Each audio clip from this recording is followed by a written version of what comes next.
Ah, hello. We awake in the caravan. Early morning. Let's get back to base. She goes through the fuel, doesn't she, this old beast? Leslie Stump wakes up on the 1st of December on a cold morning and has to refill the Range Rover.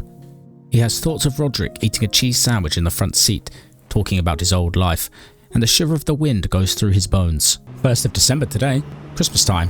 Oh, sorry gang. Excuse me. Oh, sorry gang. Excuse me. He makes a slow and slightly desperate crawl back to Fort Margaret through the hordes of undead that roam the streets of Doe Valley and the empty frozen fields. It's busy out here, isn't it? Why are there so many zombies out here?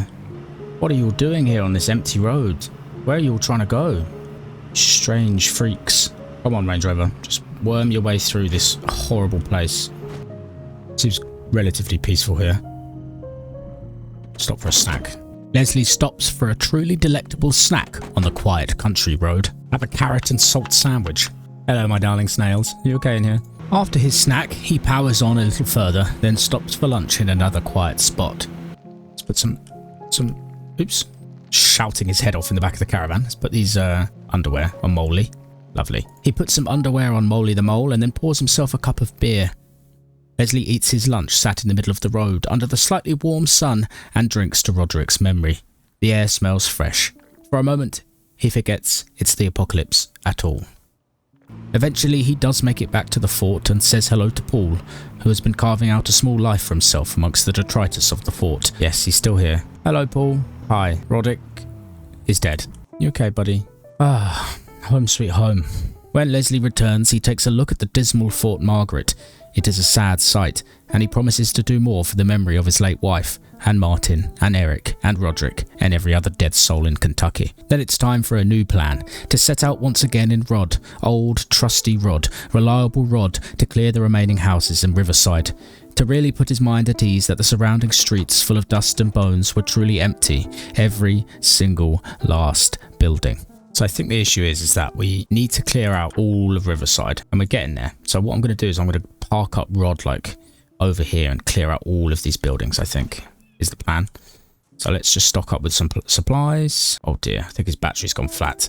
Sorry, Rod, we let you... Oh no. His battery's gone flat. Rod, hang in there, buddy. Yeah, he's got don't have a battery charger either. So let's replace it with a battery that does have power in. Yes, Rod has sadly turned numb. His battery is flat. But it's okay, we pillage a battery from the Range Rover and Rod hums back to life. Take the battery out of the Range Rover. We're going to breathe new life into you, Rod. We're going to give you CPR. Battery CPR. It's okay, old boy. We'll look after you a little bit better now. Okay then, let's head out now. Paul, you're just going to hold down the fort just a little bit longer, okay, buddy? I'm taking Rod out for a spin, like the good old days. Oh, excuse me, buddy. Go on, Rod. Me and you, on the open road again, buddy. Actually, we're going to need more fuel, so 1 second. Lynn, what are you doing out here, Lynn? Can we be friends? I doubt it. Hope you don't attack me or my base. Don't try and kill Paul. Oh, now Leslie's depressed. Took one look at Lynn and just got depressed. Paul, you're going to be okay without me, buddy? Yeah, everything's going to be okay. Let's go. I would take you with me, but it's just a bit of time for me and Rod, you know? Just one-on-one time, just like the good old days. Yes, Leslie is excited to get behind the wheel of Rod again, his oldest, most reliable friend. He just hopes that Paul will be okay, and that they can return to the fort in a few days with bags of loot and bright plans for the future. I'm just going to camp out here on the road, I think, for this evening, get a bit drunk in the back of the RV because I'm depressed. Just do some catching up with Rod, you know? I assume we still have booze in the back of here. Whilst we're here as well, we'll probably cook something really delicious. Tomato sandwich, perhaps? Delicious cheese sandwich in the back of your favourite buddy? Has that cheered you up? No, so let's just get blackout drunk then, shall we? Leslie gets drunk and turns on the television, but it isn't the cheery escapism he was looking for. Excuse me. Yes, you have many rooms. Coming out of the rain, miss. I've just put Mother to bed. Come to the back room, I'll make you a sandwich. Oh. I'm Alfred. Alfred Yates. I'm Leah. You have a room available? Oh yes, quite a few, since they moved the old highway. My, you certainly have quite a few stuffed animals. Taxidermy is my hobby. I love stuffing things. Crows, foxes, whatever dead things I come for find. Splashes, Leah gets in the bath. Oh god, it's a horror. Leslie, you sure you want to be watching this? The door squeaks open. Intense violin music. Screams, stabbing noises. Oh, Lesley, this isn't going to cheer you up. Oh, mother, mother, what have you done?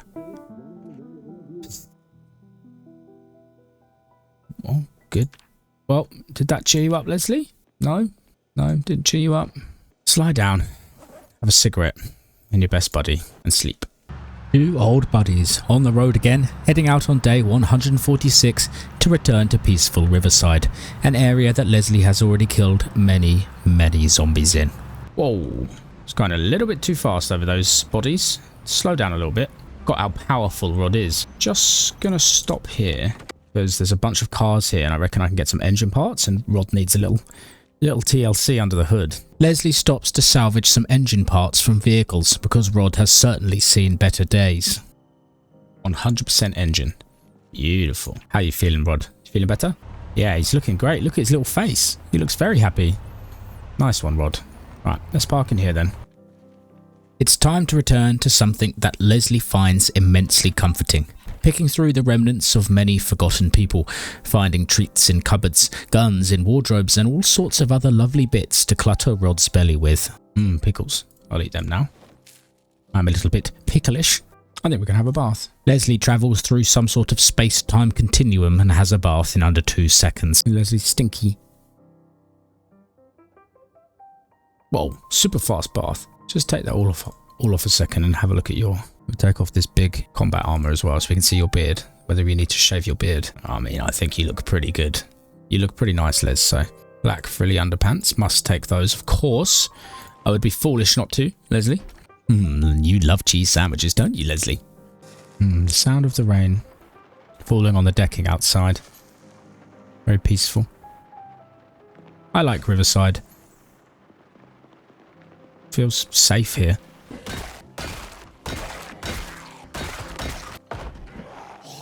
Whoa, missed my swing.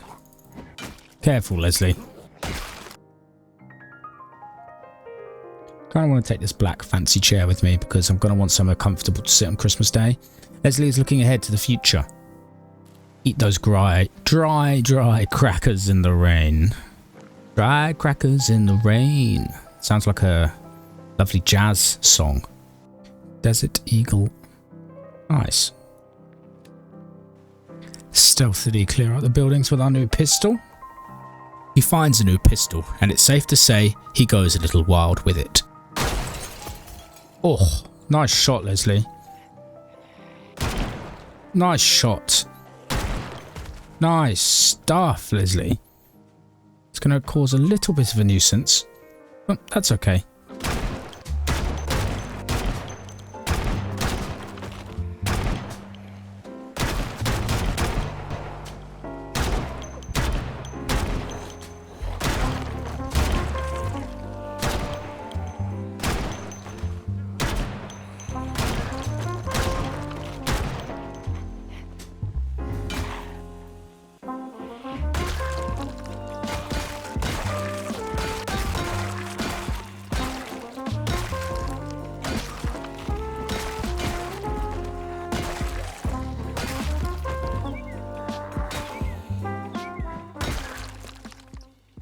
God damn, Lesley. You're a monster.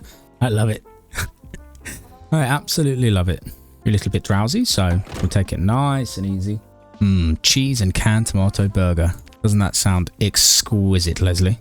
Lesley prepares himself a little rice dish for the morning, then sits back and relaxes. The gore of the zombies soaks into his bed, but he doesn't mind. In fact, he kinda loves it. It's a little dark, but should be fine. We killed a lot of the zombies, I think. Clearly, it's too dark in that house to engage with that right now. The morning snow, Lesley caves some heads in. Gonna wait till it's light before I go into that building, I think. On the frozen morning, Lesley decides to wait out the sunrise on the street before finally building up the courage to go inside. Sheriff in the cupboard. He's glad he did because he finds a fresh machete in the cupboard. So much underwear. What are you gonna do with it all, Lesley? Build a shrine. A temple. Another David to add to our collection. David number 4. Come with me, David. You want to live. Pick up everything, Lesley. We're going to make the fort look amazing. As he's exploring, Lesley's old friends and evil overlords, the helicopter appears overhead. Does that make me a little bit nervous after what's happened at the fort? Yes, but also we're not at the fort. Hello? You bastards. You're back again, are ya? I want nothing to do with you. Nothing, you hear me? Come on then. You want to see a spectacle in the snow? I'll give you a spectacle in the snow. But where are all the zombies? Yeah, they're coming. Slowly but surely they're arriving. He's a little concerned that things could get a bit messy. Thankfully, the area is separated by rather large, impassable fences, which means most of the zombies get stuck. It's a relatively peaceful procedure to kill the 1 or 2 zombies that shamble over. Why can't you save me? You must have infinite fuel. A base somewhere safe. Why can't you just land and save poor Lesley Stump? What's he done to deserve this teasing, this torture? The more he sees the helicopter, the more he hates mankind. Feels more and more like a zombie. Can't you see there's no zombies here? You're achieving nothing. Land. There's plenty of room. Just land and save me. Hey there, country singer. See ya. Here's the machete. Just feels like king of the world. I mean, he is king of the world. King Lesley. King Lesley the First. Brimming with confidence, he even gives a little toot on Rod's glorious honker to get the freaks really riled up. The unstoppable force of zombies meets the immovable Lesley goddamn Stump. As he's calmly slicing through the zombies, he makes a wild discovery. Oh my god, another RV. Oh my god, Rod, we found your long-lost cousin. Look at the colour of it. Slightly off-white, egg coloured. Locked, of course. We found your goddamn cousin. Just make sure the area is clear, and then we can just appreciate the fact that we found Rod's cousin, the Eggmobile. There are still a few too many zombies around to get inside the Eggmobile, but Lesley can deal with that quick time. Zombies nearby, so we need to actually clear the surrounding area first. That's fine. Another alarm going off on a dead body.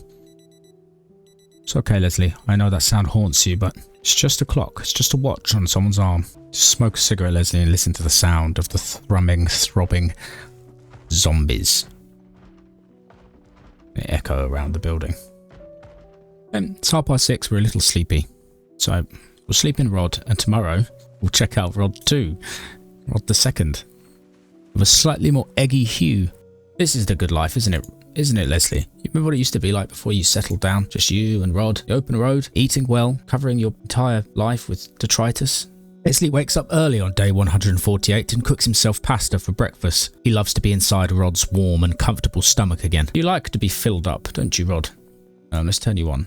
Then he heads out, with torch in hand, to say hello to Rod's lady cousin. Rod number 2, good morning. The Eggmobile, the colour of undercooked runny egg. Hello. Can I have a look inside you? No, there's zombies nearby. Unfortunately, there are just a few zombies nearby in the barricaded house. It makes sense. These survivors obviously collected Rod number 2 and then barricaded themselves in with supplies to wait for everything to blow over a bit. One of them must have been bitten secretly, or their barricades didn't hold for very long. Lesley raids the place, gets some loot, then heads back outside to the RV. Oh. Nice reactions, Lesley. Nice reactions, my young friend. Good job. Good job. Alright, now can we have a look at Rod 2, please? Yes. Whoa. Hey, it's super nice in here. Wow, can you imagine? This is what Rod used to look like inside before we came along. Just gonna yoink these plants. Got a carpet. Oh yeah. Lesley steals the carpet from Rodette and places it in the original Rod. He's also not entirely sure what to do with the new RV, so he marks it down on the map and will keep it in mind for later. It makes sense for Rod to have a wife. Lesley will never marry again, but at least his bestest bud in the world can. And we will come back for you, Rodette, don't worry. We're not leaving you. We're just doing a bit more looting. We've got to clear out Riverside, remember? Before we can rescue Rodette, Lesley has a date with the machete. Wow. Lesley, you are kind of gross, man. Just tore through them. Lesley lets rip with that glorious honker one more time. You're telling me I can't shoot through this fence?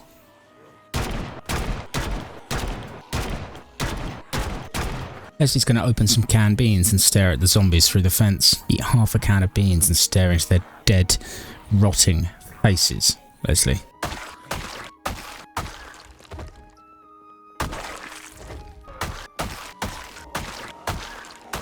With this spear, I should be able to poke him through the fence. Oh, that is extremely satisfying. Game, can you please stop making that noise? I think Leslie's losing his mind. There's no zombies, buddy. Again. Leslie, is everything okay? He keeps getting jump scared at nothing. Perhaps the shadows of the undead lives he has ended are creeping up on him, a solid sign of his growing madness. And again. It's okay, Leslie. He's losing his mind. He spent too long staring into their dead faces. On the other side of the fence, he finds a woman stood there perfectly still with no expression on her face. Woman or zombie, Lesley can't tell. He tries to speak, but the woman stares at him, lifeless behind the eyes. Another casualty to the mental apocalypse. You okay? Are we going to be friends? Or do I need to poke you through the fence?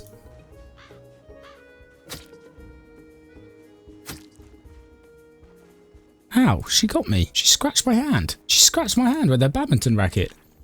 Oh, Fiona, you shouldn't have done that.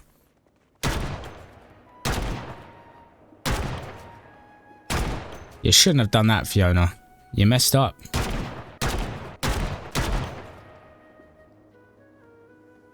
Lesley, you are a savage. I mean, she did hit you with a badminton racket, so... All's fair. All's fair.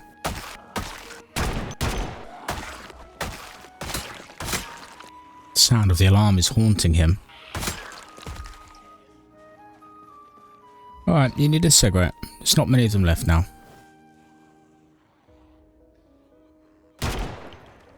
Nice shot.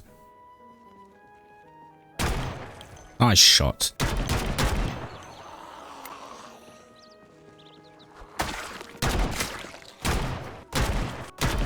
Wow, I think we've almost cleared them out, Les. Oh. You trying to sneak up on me with an axe, Christine? You can walk away, Christine. We don't have to do this. I'm just going to get in my RV because I'm feeling a little sick. Too many corpses around here, okay? Alright, Christine, don't follow me. Nobody has to get hurt. I just need to get out of here because I've killed so many zombies that I feel sick. Lesley has the early stages of corpse sickness, a redness in the eyes and nauseous feeling. But it's nothing a handful of rosehips and a cold beer can't fix.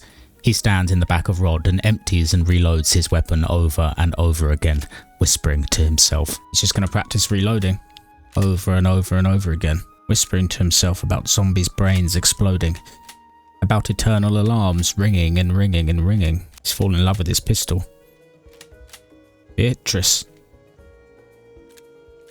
Beatrice, the name of their little Jack Russell. Yes, the Jack Russell that he watched be ripped apart by zombies in the garden. Yes, he will name his pistol after his long dead, ripped apart Jack Russell, Beatrice. Lesley is literally going insane. We've crossed over. We've certainly gone past.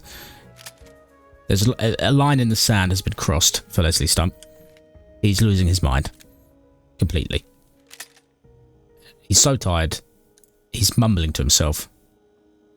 Let's go to sleep.